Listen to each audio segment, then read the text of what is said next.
भारत एक अध्यात्म प्रधान देश है।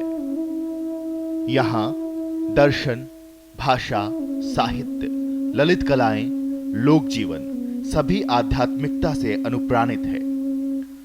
भारत में सभ्यता के आदिकाल से धार्मिकता और कला कहीं न कहीं देश में विद्यमान रही हैं और यही कारण है कि भारतीय संस्कृति विश्व में अपना एक अलग ही स्थान रखती है और जनमानस को अपनी ओर आकर्षित करती है। देवगढ़ की देवभूमि पर देवत्व हमेशा बरसता है, लेकिन वो परिलक्षित उस विष्णु मंदिर की मूर्तियों में होती है। विंध्याचल पर्वत की श्रेणियों के बीच यूपी के बुंदेलखंड क्षेत्र में देवगढ़ नामक स्थान है, जो झांसी जिले से लगभग 130 किलोमीटर और ललितपुर जिले से मात्र 33 किलोमीटर दूर है। इन छोटी छोटी पहाड़ियों और प्राकृतिक सौंदर्यता के बीच बसे इस देवगढ़ में कला और मूर्ति से युक्त देवत्व बरसता है और यहाँ प्राकृतिक सौंदर्यता अत्यंत शोभायमान होती है और बेतवा नदी का कलकल करता जल इसे और भी खूबसूरत और प्रकृति की छाया में चार चांद लगा देता है। इसी नदी के पास नाहर घाटी सिद्ध की गुफा भी है, जो अपनी प्राचीनता और देवगढ़ के इतिहास को व्यक्तिगत रूप से व्यक्त करती है। नाहर घाटी और घुराई घाटी जो बनाई गई है, वहाँ पर साधु संत लोग जो है भजन करते थे। वहाँ पर जो है दर्शनार्थी देखने के लिए भी आते थे और घुराई घाटी, नाहर घाटी और सिद्ध गुफा, वहाँ पर जो है ऋषि मुनियों ने हजारों वर्ष तपस्या की है। तो उसका नाम सुन करके यात्री लोग देखने को चले आते हैं और देख करके अति खुशी होती, बड़ी प्रसन्नता होती, क्योंकि वो स्थान बेतवा के किनारे पाया जाता है। तो बेतवा भी पास ही से निकली हैं, तो सुंदरता बेतवा की देख करके दर्शनार्थियों को बड़ी खुशी होती है। इसके आसपास ही करीब 200 मीटर की दूरी पर बराह मंदिर भी है, जो अपनी प्राचीन शिल्पकारी के लिए प्रसिद्ध है, लेकिन आज के समय में इसके अवशेष ही अपनी कहानी खुद बयां कर रहे हैं। इन सभी के बाद देवगढ़ की प्रमुख और विश्व प्रसिद्ध इमारत दशावतार विष्णु मंदिर भी यहीं स्थित है, जो अपने आध्यात्मिक कला, सौंदर्य एवं शिल्प कला के बल पर विश्व भर में अपनी विशेष छवि बनाए हुए है। ये प्राचीन काल का जो मंदिर है, ये विष्णु भगवान का सीन उस टाइम का दिखाया जा रहा है, जो भगवान विष्णु जी क्षीर सागर में लेटे हुए हैं। वहाँ पर उनकी लक्ष्मी जी उनके पांव पर लौट रही हैं। उनके जो है भक्तगण, जो पांचवी पंडवा है, वो भी वहाँ पर हैं, उनके आसपास हैं। बराह अवतार मंदिर भी वहीं पाया जाता है, जो बराह का रूप भगवान ने रखा है। जिस टाइम धरती के लिए वो राक्षस ले गया था, उस टाइम उसने वो सीन बताया गया है कि जो भिष्टा का कोट उठाया था, वहाँ जाने के लिए कोई तैयार नहीं था, तो भगवान विष्णु को स्वयं जो है बराह का रूप रखने पड़ा और जाकर के वहाँ से लड़ाई लड़के उस राक्षस से और पृथ्वी को लेकर आए। उस टाइम का ये सीन, ये बराह अवतार दिखाया जाता है उसी पहाड़ पे जो उसका मंदिर बना हुआ है। दशावतार मंदिर में मूर्ति कला को सर्वोपरि रखा गया है, जिससे मूर्ति कला को बल मिला है। इसे बहुत ही खूबसूरती के साथ शिल्पकारों ने बनाया है और इसी के चलते ये आज भी मूर्ति एवं कला प्रेमियों के लिए पसंदीदा स्थान बना हुआ है और इसकी निर्माण शैली में कारीगरों ने अपना सर्वश्रेष्ठ प्रदर्शन किया है। मूर्तियों को देखकर ऐसा लगता है मानो अब बोल ही पड़ेंगी। अगर तथ्यों पर गौर करें तो इसको बनाने में गुप्तकालीन राजाओं का विशेष योगदान रहा है।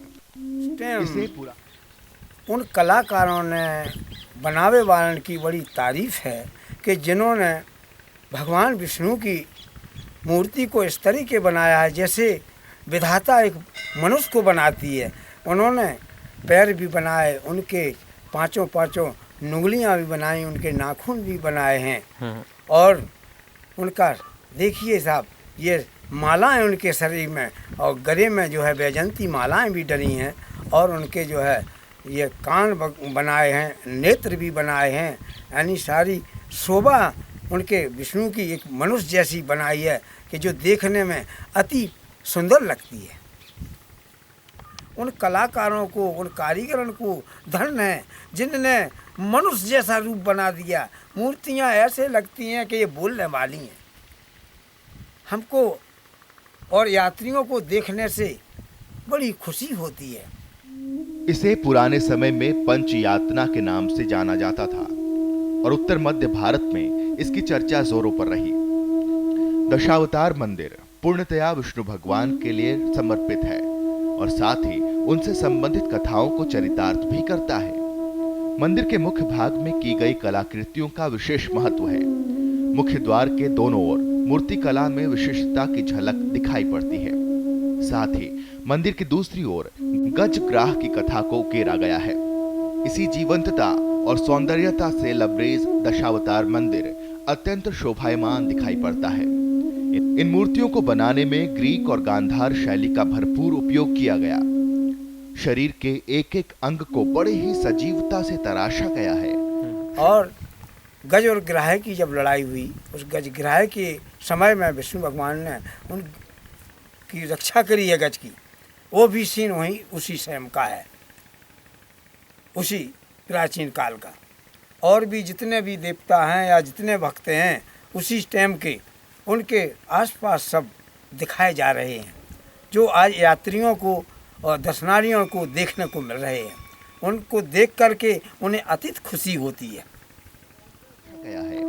शिल्पकारों ने मंदिर के पिछले भाग में नर नारायण के सन्यासी वेश को चित्रित किया है, जिसमें माता लक्ष्मी एवं श्री विष्णु जी के सन्यासी जीवन को उकेरा गया है। इस चित्र की विशेषता यह है कि इसमें प्रभु नारायण को एक सन्यासी वेश में दिखाया गया है और उनकी भाव भंगिमा भी आकर्षक दिखाई पड़ती है।